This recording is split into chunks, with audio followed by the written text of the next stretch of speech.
Hi, my name's Freddie. I'm the Patient and Public Involvement and Engagement Lead at the Bennett Institute. So I'm going to be talking to you about PPIE, another acronym. So it's not Urkel, it's another one for you to remember. So we're really good at using acronyms. So I am just going to start that. So a note on acronyms. We're really good. So you might have come across these. PPI, Payment Protection Insurance. I'm not here to talk about that. Personal protection equipment. Well, we've heard a lot about COVID. That's also not what I'm going to talk about. Philosophy, politics, and economics. Sorry, you're in the wrong room. If any of those things, that's not what I'm here to talk about. And there might be more. In fact, Google shows up a whole load more. So, what am I here to talk about? Patient and public involvement and engagement. There are iterations of this, which place an emphasis on community involvement. For example, public and community involvement and engagement, or community engagement and involvement. There is also one more, which is, it's frozen on my punchline. PPIE, which is patients, the public, and professionals involvement, which recognises the importance of involving and engaging with professionals and stakeholders too. So all of this is central to the way in which we operate. So the key word is really involvement. So the NIHR defines this as doing health research being carried out with or by members of the public. So why is this important for Open Safely? PPIE is really important in data-intensive health research for awareness raising, telling people how what we're doing. We've heard so much about the transparency and communicating the efforts of the work that we do. But also enabling people to participate in processes of research and governance. It's also got an important role to play in establishing a social license for current and future practices. So ultimately, PPIE in health research and service development will lead to more trusted products and outcomes, and is therefore really essential and powerful in all of the work that we do. So I'm going to share a really short overview of the integral role that PPIE has played in Open Safely's story, so how it started, and how it will continue to stay at the centre of how we develop the service going forward and as we move beyond COVID-19. So a significant cornerstone in Open Safely's stories were the citizens' juries. These were independently commissioned by the NIHR, the NHS, and the National Data Guardian in 2021. The juries and their activity were a representative group of people are brought together with no specific prior knowledge on a topic to hear details of specific issues, services, policies, products, and give feedback. And this has been shown to be effective engaging wider public opinion. So in 2021, these were held, and the aim was to evaluate 3 distinct data sharing initiatives that were introduced at the beginning of the pandemic. And here, Open Safely was a subject of discussion. So Open Safely, and really proud of this, Open Safely was comfortably most supportive of all those initiatives. So the graphic on the left-hand side, I think your left, shows that 77% of jurors reported that they were very much in support of the decision to introduce Open Safely.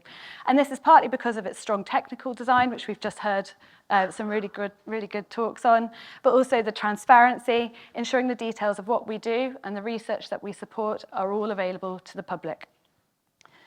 The Open Safely tools were specifically built around to address the particular challenges of privacy, transparency, efficiency, reproducibility, when users are accessing national-scale GP data.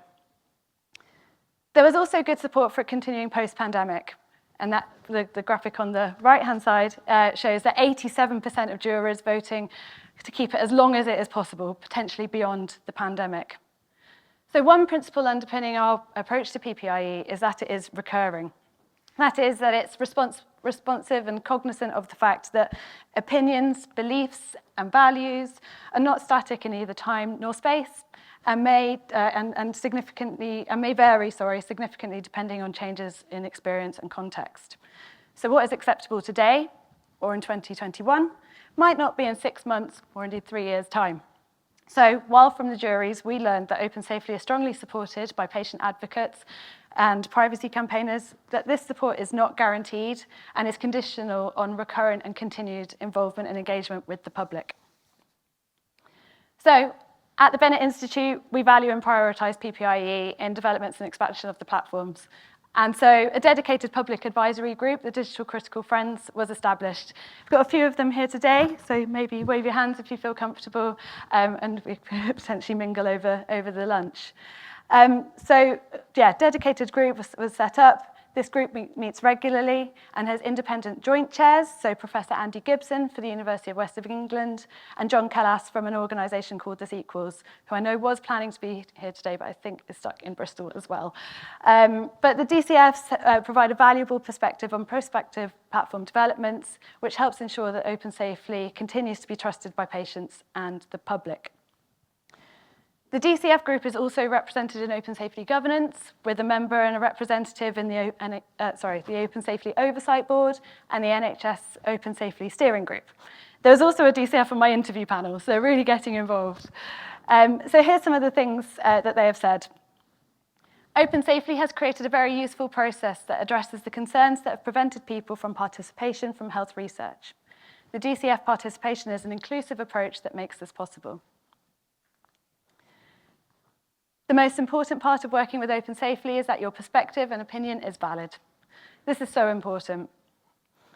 And so here are some of the things that have been done, working with the DCFs, but also in response to some of the feedback from the juries.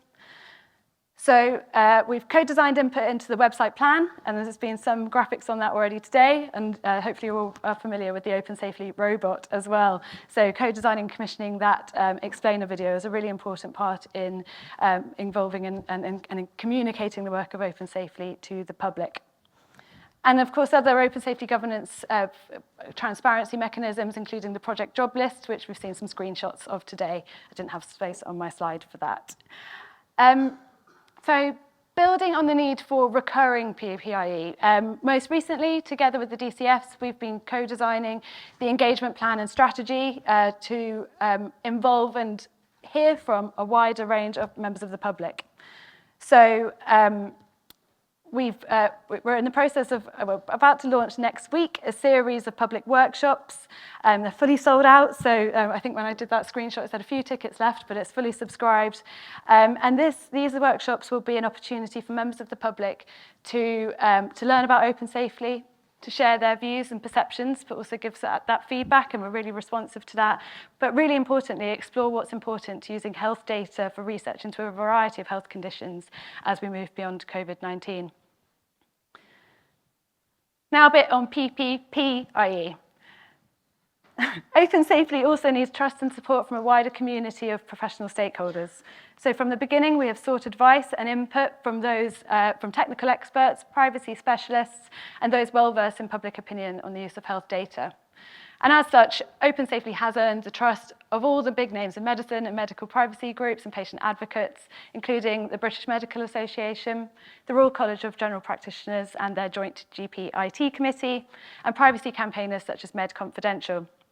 And that ongoing professional involvement and engagement is prioritised by the Open Safely team, with external relations led by Amir, who was at the front but has now moved, I think, somewhere to the back. Wave your hands, Amir, to maintain those relationships. So in addition to PPIE in the Open Safely infrastructure, I also wanted to give some mention to how we embed PPIE in the research. So that bridging the gap between experience and research and making research more accessible to the general public, but also making sure that lived experience and experts by experience are involved in shaping the work that we do. So we will be establishing several advisory groups with experts by experience of health conditions for COVID-19 vaccination, linking to the ECHO project that was described by Ed and Will earlier today. There's also a pregnancy and maternity piece that's being led by Rose Higgins, and not a blog post yet, but there is going to be one on the work that Yamina is leading on migrant health research. So that's, again, building in lived experience into Open Safely platform design.